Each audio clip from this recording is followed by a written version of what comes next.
Hello everyone. What is the best approach when renting an apartment in Dubai? I say Dubai because each emirate has its own laws and regulations. In Dubai, there is two things that you have to pay attention to. First is the tenancy contract, and second is the Ejari. Tenancy contract is signed between you and the landlord, which mentions the total amount, in how many payments, the deposit and the duration, and it can be up to 1,000 pages depending on the amendments. But the first page is a unified contract. It's between everyone, it's the same, all the landlords and the tenants. Ejari is when you officially register your tenancy contract in the government system. So first thing, when you see an apartment on Property Finder, Dubizzle or Bayut, you would call the agent and ask for a viewing. After the viewing and that you like that apartment, you would ask him usually for three things. One is the total amount and in how many checks. Second is the deposit. Third is the commission of that agent. Usually it's 5% commission for residential apartments and 10% for commercial ones, and 5% deposit for unfurnished apartments and 10% for furnished ones. And after that, usually the broker would ask you for a deposit to keep that unit for you. But the right approach is for you to make him wait and ask for the Emirates ID of the owner and the title deed. First, to make sure that the title deed is genuine. Second is that broker is in direct contact with the owner, because sometimes the brokers are middlemen and that would cause you a problem.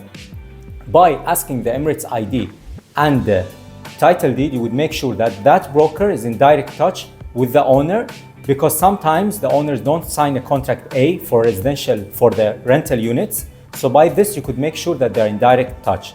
And also, after receiving the copy of the Emirates ID and the title deed, you could go to Trustee office in Mazaya Center, right on Sheikh Zayed Road, show them the title deed and the Emirates ID of the owner to make sure that there is no ongoing Ejari on that unit and that the previous Ejari is all settled.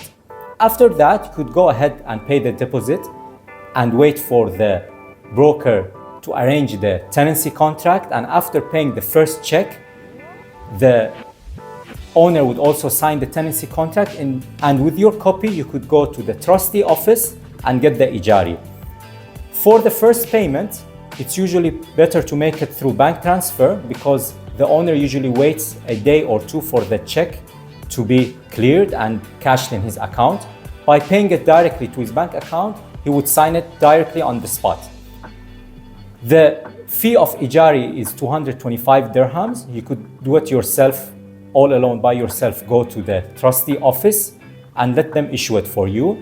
They would need the Emirates ID or the photocopy of the passport of the owner, photocopy of the title deed and your Emirates ID. You need the Emirates ID to get an Ejari.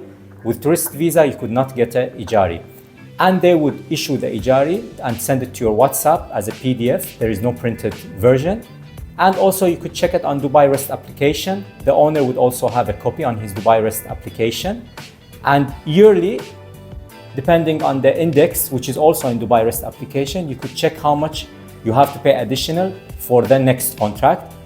The contracts are usually automatically renewed, and before 90 days, not less, the owner should send you a notification either by WhatsApp or email, or his broker, that for the new contract they would charge this much extra and the rents would increase by this much according to the index. You could not accept it and go to the rental dispute center if they're asking for more. If you have any more question, please leave a comment in the comment section and I will get back to you. Until next one, bye bye.